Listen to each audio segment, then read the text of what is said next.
इस एग्जाम्पल को ज़रा ध्यान से देखिए।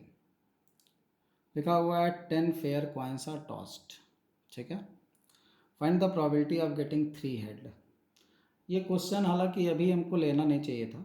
ये क्वेश्चन में थोड़ा सा कुछ चीज़ें यूज ऐसी होने वाली हैं जिस कारण से ये क्वेश्चन में भी कि यहाँ पर थोड़ा आपको कॉम्प्लिकेटेड लगे, लेकिन इस एग्जाम्पल को यहाँ जानबूझ करके हम उठाए हैं। जानबूझ करके ऐसा एक एग्जाम्पल लिख दिए हैं।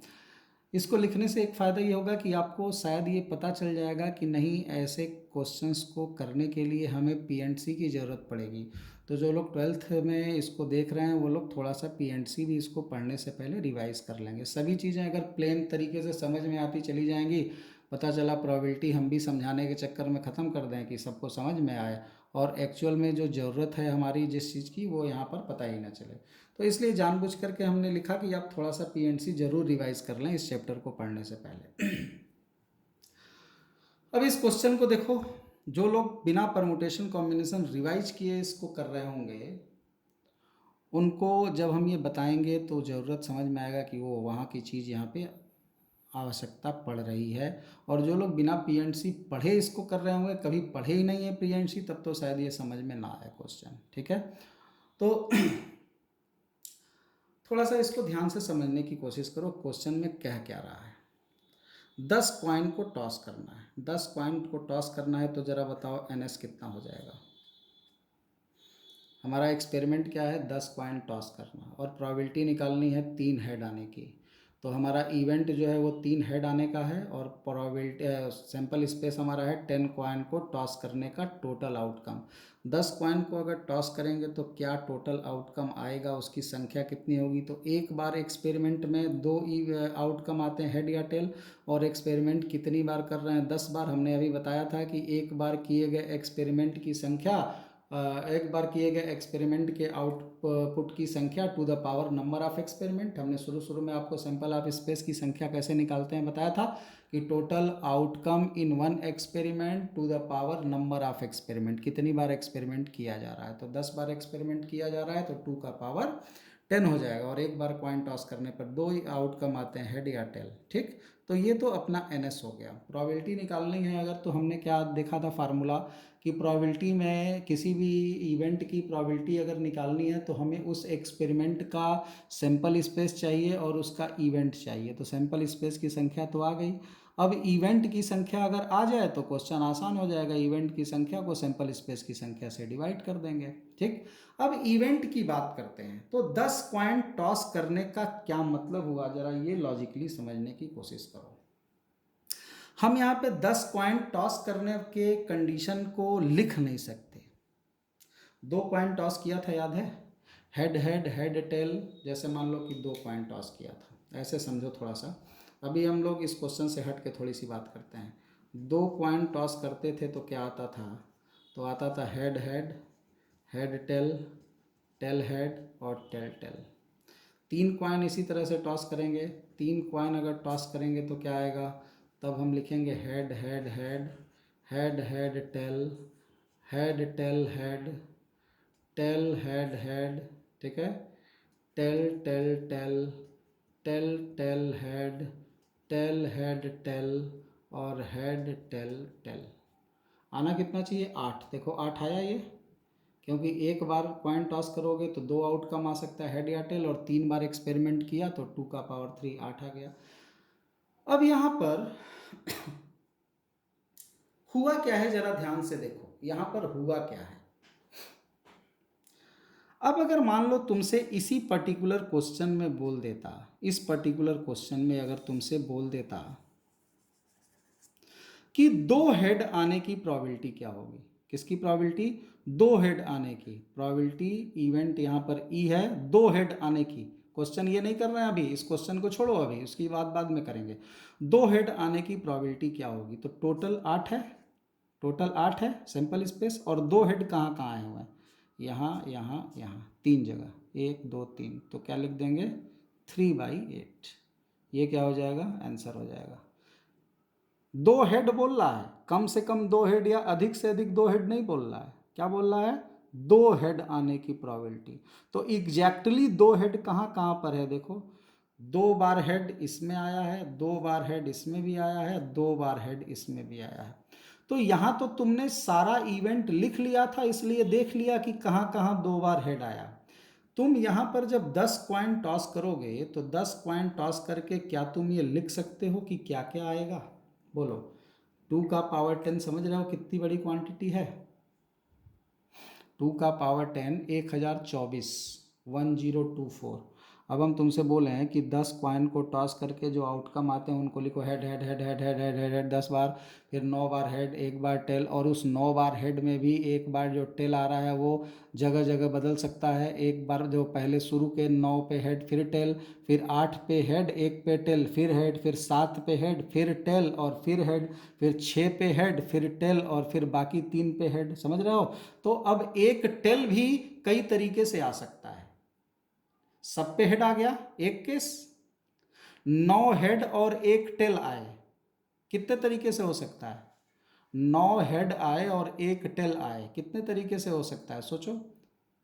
पहले वाले पे भी टेल आ सकता है, बाकी सब पे हेड आ सकता है, दूसरे पे टेल आ सकता है, सब पे हेड आ सकता है, तीसरे पे टेल आ सकता है, सब पे हेड आ सकता है, चौथे पे टेल आ सकता है, सब पे हेड आ सकता है। समझ रहे हो? जैसे यहाँ पर देखो, 2 हेड और एक टेल, तो क्या हो सकता है? पहले दोनों पे हेड, तीसरे पे टेल, पहले पे हेड, दूसरे पे टेल, तीसरे पे हेड, पहले पे टेल, बाकी दोनों पे हेड। मतलब टेल जो एक बार आया वो एक बार टेल 3 तरीके से आ सकता है। पहले प्लेस पे भी आ सकता है, दूसरे प्लेस पे भी आ सकता है, तीसरे प्लेस पे भी आ सकता है। यानी पहले कॉइन में भी आ सकता है, दूसरे कॉइन में भी आ सकता है, तीसरे कॉइन में भी आ सकता है। तो इसकी संख्या अगर हमको निकालनी होगी तो एक्चुअल में ये हो क्या रहा है? अगर हम इस 3 हेड की केवल बात करें, ये सॉरी 2 हेड की बात करें, तो 2 हेड और एक टेल, 2 अगर हेड आ रहा है मतलब क्या, एक टेल आ रहा है, तो 2 हेड और एक टेल, ये 3 आउटकम है। ये कितने तरीके से आ सकते हैं? 3 तरीके से। कैसे? इन तीनों को देख लिए, 3 तरीके से आ सकते हैं। टेल पहले प्लेस पे भी आ सकता है, दूसरे पे भी और तीसरे पे भी। एक्चुअल में ये है क्या? एक्चुअल में ये परमुटेशन कॉम्बिनेशन का अरेंजमेंट है। कैसा अरेंजमेंट है? 2 हेड और एक टेल को कितने तरीके से अरेंज किया जा सकता है? 2 बार हेड और एक बार टेल कुल कितने तरीके से लिखा जा सकता है? तो 3 तरीके से लिखा जा सकता है। Tell head head, head tail head और हेड हेड टेल। तो कुल 3 तरीके से हम लोग इसको लिख सकते हैं। तो कैसे ये होता है? तो ये 3 टोटल ऑब्जेक्ट हैं, 3 फैक्टोरियल। 3 ऑब्जेक्ट को अरेंज करने का तरीका हम लोग परमुटेशन कॉम्बिनेशन में पढ़े थे, 3 फैक्टोरियल। और उसमें जो रिपीटेड ऑब्जेक्ट हैं एक जैसे, उससे डिवाइड कर देते हैं, तो 2 फैक्टोरियल से डिवाइड कर दिया। तो ये 3 factorial by 2 factorial, 3 into 2 into 1 upon 2 into 1 cut गया, तो कितना आ गया? 3 आ गया। बात समझ में आ गई क्या बोला हमने? बात समझ में आ गई? अब यहाँ पर तुमसे क्या कह रहा है कि 3 हेड आने की प्रोबेबिलिटी बताओ। ये तो हमने समझाया कि क्या करना है, परमुटेशन कॉम्बिनेशन का कौन सा पार्ट यूज़ करना है। ठीक है, परमुटेशन कॉम्बिनेशन में परमुटेशन का यूज़ करना है। कौन सा परमुटेशन का? रिपीटेड ऑब्जेक्ट्स के परमुटेशन का। याद होगा परमुटेशन कॉम्बिनेशंस में हम लोगों ने डिस्कस किया था मिसिसिपी वाला एग्जाम्पल। मिसिसिपी में जितने भी अल्फ़ाबेट आ रहे हैं उन सभी अल्फ़ाबेट को अरेंज करके टोटल कितने वर्ड बनाए जा सकते हैं? शायद याद आ गया होगा। मिसिसिपी में जितने भी अल्फ़ाबेट्स थे सबकी संख्या गिन लिए थे, 11 आता है, 11 फैक्टोरियल। और जितने भी रिपीटेड थे, पी कितनी बार आ रहा है, एस कितनी बार आ रहा है, आई कितनी बार आ रहा है, उन सभी के फैक्टोरियल से डिवाइड कर दिया गया था। ठीक है, जैसे यहाँ पर 3 हेड आ रहा है, तो 3 हेड आ रहा है मतलब 3 हेड, और 3 हेड आएगा तो 10 पॉइंट टॉस किए और 3 हेड आया तो 7 जगह टेल आएगा। Tail tail tail tail tail tail, 1 2 3 4 5 6 और एक और टेल। 10 कॉइन टॉस किए और 3 हेड चाहिए, तो 3 हेड चाहिए तो बाकी 7 तो टेल होगा। बात समझ रहे हो?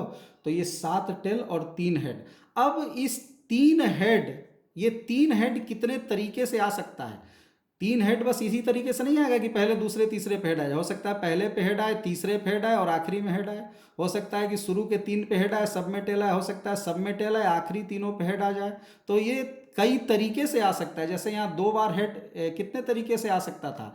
पहले दूसरे पे हेड आ जाता, पहले तीसरे पे हेड आ जाता, या दूसरे तीसरे पे हेड आ जाता। उसी तरीके से यहाँ हेड, ये 3 हेड और 7 टेल कितने तरीके से अरेंज किए जा सकते हैं, इनको कितने तरीके से लिखा जा सकता है ऑर्डर वाइज, तो वही क्या डिनोट करेगा कि कितने बार 3 हेड आ सकते हैं। तो इनके अरेंजमेंट की जो संख्या होगी वही क्या इंडिकेट करेगी, 3 हेड के आने की संख्या। तो यहाँ पर एनी क्या हो जाएगा, एनी हो जाएगा number of arrangement of 3 heads and 7 tails. 3 head और 7 टेल को कितने तरीके से अरेंज किया जा सकता है। तो टोटल कितने हैं ये 10, टोटल हो गए 10 फैक्टोरियल, टोटल 3 था यहाँ पर 3 फैक्टोरियल, और उसको डिवाइड किससे करते हैं, रिपीटेड वाले से। कितने रिपीटेड हैं, 3 एक जैसे हैं तो 3 फैक्टोरियल, 7 एक जैसे हैं तो 7 फैक्टोरियल। शायद परमुटेशन कॉम्बिनेशन अगर पढ़े होगे तो ये अरेंजमेंट समझ में आ गया होगा। शुरू शुरू में some special type of permutation, some special type of permutation में हमने ये पढ़ा रखा है कि कितने अरेंजमेंट करके वर्ड बनाए जा सकते हैं मिसिसिपी के सारे अल्फ़ाबेट्स का यूज़ करके। कॉपी पलट करके आप लोग देख सकते हैं। तो ये सारी की सारी चीज़ें जो यहाँ पर हमने लिखी एनी, वो इस तरीके से निकल जाएगा। इतने तरीके से 3 बार हेड आ सकता है, ठीक है। 3 हेड और 7 टेल, 3 हेड आएगा तो 7 टेल आएगा, और वो 3 हेड कितने तरीके से आ सकता है, तो जितने तरीके से हम 3 हेड और 7 टेल को आपस में अरेंज करके लिख सकते हैं। और उस अरेंजमेंट को लिखने का तरीका, ये छोटा एग्जाम्पल था तो गिन करके देख लिया, लेकिन प्रोसेस यही था, टोटल नंबर ऑफ एलिमेंट का फैक्टोरियल अपॉन रिपीटेड वाले नंबर का फैक्टोरियल। तो यहाँ टोटल 10 का फैक्टोरियल, रिपीटेड 3 एक जैसा है तो 3 फैक्टोरियल, 7 एक जैसा है तो 7 फैक्टोरियल। तो ये हो जाएगा एन ई। तो यहाँ पे जो प्रोबेबिलिटी हो जाएगी वो क्या हो जाएगी, प्रोबेबिलिटी ऑफ इवेंट यानी 3 हेड आने की, वो एन ई अपॉन क्या होगा, एन एस होगा। और यहाँ पे एन ई का मतलब क्या हो गया, यहाँ पे एन ई का मतलब हो गया 10 फैक्टोरियल अपॉन 3 फैक्टोरियल 7 फैक्टोरियल, और whole divided by 2 to the power 10। ये 2 टू दी पावर 10 क्या इंडिकेट कर रहा है, सैंपल स्पेस की संख्या को। और ये यही हमारा क्या होगा, इस क्वेश्चन का आंसर होगा। तो इसको बताने के पीछे का मेरा लॉजिक केवल यही था कि आप ऐसे क्वेश्चंस में परमुटेशन कॉम्बिनेशन का यूज़ करके इसको सॉल्व आसानी से कर सकते हैं। इसलिए पी एंड सी रिवाइज करके रखिए। क्लास 11th में पी एंड सी काफ़ी डिटेल में कराया हुआ है, ठीक है। अब देखो आगे एक ये क्वेश्चन है, इसको भी ध्यान से पढ़ो। इसमें भी आपको परमुटेशन कॉम्बिनेशन का यूज़ होगा। परमुटेशन कॉम्बिनेशन का यूज़ करके हम यहाँ एग्जाम्पल इसलिए नहीं करा रहे हैं कि आप डर के हमारे प्रोबेबिलिटी पढ़ना छोड़ दें, इसलिए करा रहे हैं भी आगे प्रोबेबिलिटी आप पढ़ोगे आपको आसानी से चीज़ें समझ में आएंगी। पीएनसी के बिना भी थियरी सारी समझ में आ जाएगी, लेकिन स्टैंडर्ड क्वेश्चन को करने के लिए पीएनसी मस्ट है, पढ़ना ही पड़ेगा आपको। इसलिए हम यहाँ पे बता रहे हैं, डराना मेरा यहाँ पे पर्पज़ नहीं है। तो थोड़ा बहुत रिवाइज़ करके ही आप इसको स्टार्ट करें, ठीक है। कुछ रिवाइज़ करके रखोगे तो काम भी देगा, और यहाँ इस चैप्टर में ज़रूरत पड़ने पर आपको यूज़ भी होगा।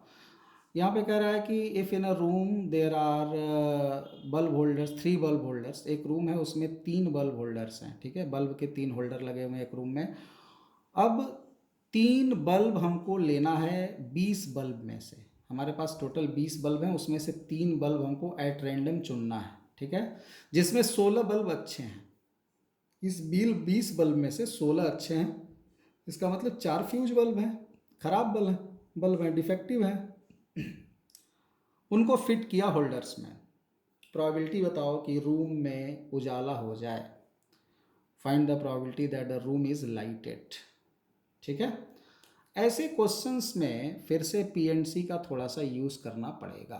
क्या यूज़ करना पड़ेगा यहाँ पे, सबसे पहले हम लोग सोल्यूशन करते हैं। पीएनसी में यहाँ पे एनएस क्या होगा, एनएस सैंपल स्पेस। इस पूरे एक्सपेरिमेंट में हो क्या रहा है, करना यह है कि हमको 20 बल्ब में से 3 बल्ब चुनना है। हमारा एक्सपेरिमेंट क्या है, 20 बल्ब में से 3 बल्ब चुनना है, और प्रोबेबिलिटी किसकी निकालनी है कि बल्ब जल जाए। बल्ब जल जाए मतलब कमरे के अंदर लाइट आ जाए, ये इवेंट है मेरा, ठीक है। कमरे के अंदर लाइट आ जाए, इसकी प्रोबेबिलिटी निकालनी है। तो टोटल केसेस क्या होंगे? टोटल 20 बल्ब हैं, उसमें से 3 बल्ब चुनना है, ये हमारा NS होगा। टोटल 20 बल्ब हैं, उसमें से 3 बल्ब सेलेक्ट करना है। तो याद आ गया, कॉम्बिनेशन बताए थे कि n ऑब्जेक्ट में से r ऑब्जेक्ट अगर सेलेक्ट करना हो, n डिस्टिंक्ट ऑब्जेक्ट में से r ऑब्जेक्ट अगर सेलेक्ट करना है, तो उसको सेलेक्ट करने का जो टोटल नंबर ऑफ वेज होता है वो NCR होता है। C कॉम्बिनेशन है, परमुटेशन कॉम्बिनेशन में, ये भी पढ़े हुए हो। ये नंबर ऑफ वेज है सिलेक्शन का, और P लिखते हैं परमुटेशन के लिए, जो कि अरेंजमेंट को बताता है। पढ़ो, रिवाइज जरूर करो, ठीक है। इसके लेक्चर्स प्रोबेबिलिटी वाले लगातार देखते रहो, समझ में आते रहेंगे। जहाँ पे इस तरीके के क्वेश्चंस की ज़रूरत पड़ेगी तो जाहिर सी बात है आपको P&C तैयार रखना पड़ेगा। तो ये आपका NS हो गया। टोटल 20 बल्ब में से 3 बल्ब हमने सेलेक्ट कर लिया। अब हमारा इवेंट क्या है? हमारे कमरे में उजाला होना चाहिए। हमारे कमरे में उजाला होगा कब, ये बताओ। हमने 20 बल्ब में से जो 3 बल्ब चुना, ठीक है, उन 3 बल्ब में से कम एक बल्ब अच्छा हो। तीनों अच्छा हो जरूरी नहीं है, कम से कम एक अच्छा हो। बात को ध्यान से समझना, ठीक है। बाइजेक्शन रूल एक पढ़े हुए हो परमुटेशन कॉम्बिनेशन में। यहां पर हम ये कर सकते हैं, प्रोबेबिलिटी ऑफ किसका?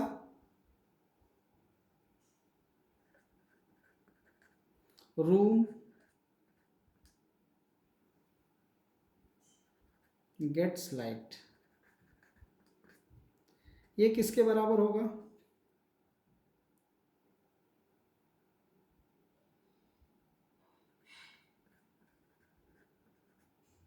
Choose at least one good bulb. कम से कम एक अच्छा बल्ब चुनने की जो प्रोबेबिलिटी होगी, वही कमरे में लाइट उजाला होने की भी प्रोबेबिलिटी होगी। कमरे में उजाला हो जाए उसकी प्रोबेबिलिटी क्या होगी कि कम से कम एक अच्छा बल्ब हमने चुन लिया। अब कम से कम एक अच्छा बल्ब चुनना ये आसान नहीं है। कम से कम एक अच्छा मतलब क्या? या तो एक अच्छा दो खराब, या दो अच्छा एक खराब, या तीनों अच्छा। ये 3 केस यहाँ पर यूज़ करने पड़ेंगे। बात समझ में आ रही है? कम से कम एक अच्छा का मतलब क्या होगा? एटलीस्ट वन गुड, यानी एक अच्छा दो खराब, दो अच्छा एक खराब, या तीनों अच्छा। ठीक। अच्छा, एक चीज़ और हो सकती है, हम यहाँ पर एक काम और कर सकते हैं। हम ये जानते हैं कि प्रोबेबिलिटी रूम में लाइट होने की ये क्या होती है? 1 minus probability room gets no light.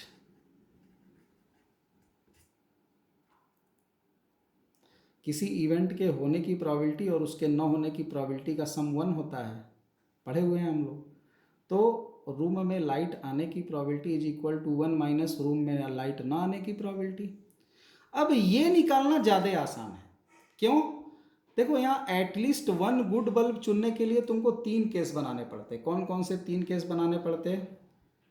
Good bad bad, या बैड गुड बैड, या सॉरी एक अच्छा, या दो अच्छा, या गुड गुड गुड तीनों अच्छा। ये 3 केस हो सकते थे। तो ये केस भी देखना पड़ता, ये केस भी देखना पड़ता, और ये केस भी देखना पड़ता। फिर तीनों निकालते तब यहाँ पर लिखते, तब प्रोबेबिलिटी आती। यहाँ पे क्या फ़ायदा हुआ? 1 माइनस प्रोबेबिलिटी किसकी? कि room gets no light, room में लाइट ही ना आए। अब रूम में लाइट कब नहीं आएगी? रूम में लाइट कब नहीं आएगी? अगर हम लोग यहाँ पर ई को मान लेते हैं इवेंट ऑफ लाइट। ई को क्या मान लेते हैं? रूम में लाइट है, और ई नॉट का मतलब रूम में लाइट नहीं है। तो रूम में लाइट कब नहीं होगी? जब हमारे ये तीनों बल्ब जो हमने ये 3 बल्ब सेलेक्ट किए हैं, जब हमारे ये तीनों बल्ब खराब जो बल्ब हैं उसमें से चुन लिए जाएं। रूम में अंधेरा रहे इसका क्या चांस है? केवल 1 चांस है। रूम में लाइट जले इसके 3 चांस हैं। तो 3 केसेस फाइंड करना और 1 केस फाइंड करना, तो 1 केस फाइंड करना ज़्यादा आसान है। रूम में अंधेरा रहे केवल एक तरीके से हो सकता है, क्या कि तीनों बल्ब खराब हो जाएं। और रूम में उजाला है, इसके कितने केस होंगे? 1 अच्छा बल्ब, 2 खराब बल्ब, 2 अच्छा बल्ब, 1 खराब बल्ब, तीनों अच्छे बल्ब। तो ये 3 केस को अलग अलग फाइंड करने से अच्छा है कि हम लोग यहाँ पर एक ही केस फाइंड कर लें कि बल्ब खराब है। अब बल्ब कैसे खराब हो सकता है? तो हम जो 3 बल्ब हमको चुनना है, C3 सिलेक्शन 3 का करना है, वो 3 का सिलेक्शन किस में से कर लें? 4 में से। कौन से 4 में से? 20 टोटल बल्ब थे, 16 अच्छे बल्ब थे, तो जाहिर सी बात है कि 4 खराब बल्ब थे। यानी जो 3 बल्ब हमने सेलेक्ट किया वो तीनों के तीनों अगर उस खराब 4 में से सेलेक्ट हो जाते हैं तो ऐसी परिस्थिति में हमारे रूम में लाइट नहीं जलेगी। यानी 4C3 किसके नंबर को इंडिकेट करेगा? रूम में लाइट न हो इसके इवेंट की संख्या को इंडिकेट करेगा 4C3। ठीक है। अब प्रोबेबिलिटी क्या हो गई? ई कॉम्प्लीमेंट की, मतलब रूम में लाइट ना हो इसकी, ये हो जाएगा 4C3, यानी अंधेरा रहे रूम में, और टोटल केस 20C3। तो प्रोबेबिलिटी रूम में लाइट जले इसकी क्या हो जाएगी? इसकी प्रोबेबिलिटी हो जाएगी 1 minus probability of E complement, मतलब 1 minus 4C3 divided by 20C3। इसको लिख सकते हैं 1 माइनस 4C3 की वैल्यू 1 आ जाएगी, और 20C3 निकाल लो। 20 फैक्टोरियल, 3 फैक्टोरियल, 17 फैक्टोरियल निकालने आता होगा ये। तो ये 20 फैक्टोरियल तो 20, 19 और 18, 20, 19, 18, और नीचे बच गया 6, तो 18 6 से 3 बार में कट जाएगा, 20, 19, 3, तो 285 आना चाहिए। देख लेना एक बार कैलकुलेशन करके। तो ये तुम्हारा कितना हो जाएगा इसमें मल्टीप्लाई करके? तो 284/285, ये क्या हो गया? इसका आंसर हो गया। ठीक है। तो ऐसे क्वेश्चंस में ये सब रूल हमने बाइजेक्शन रूल के नाम से पढ़ रखा है पीएनसी चैप्टर में, तो थोड़ा सा आप रिवाइज कर लेंगे तो काफ़ी मदद मिलेगा। ठीक है। तो ये हम लोग कुछ बेसिक प्रोबेबिलिटीज़ पढ़े, प्रोबेबिलिटी के टाइप पढ़े, और प्रोबेबिलिटी की डिफिनीशन पढ़े, कुछ प्रोबेबिलिटी पे बेसिक प्रोबेबिलिटीज़ पे हम लोगों ने कुछ एग्जांपल्स भी किए। अब हम लोग अगला टॉपिक स्टार्ट करेंगे। यहाँ तक पहले आप रिवाइज करके कायदे से रखो।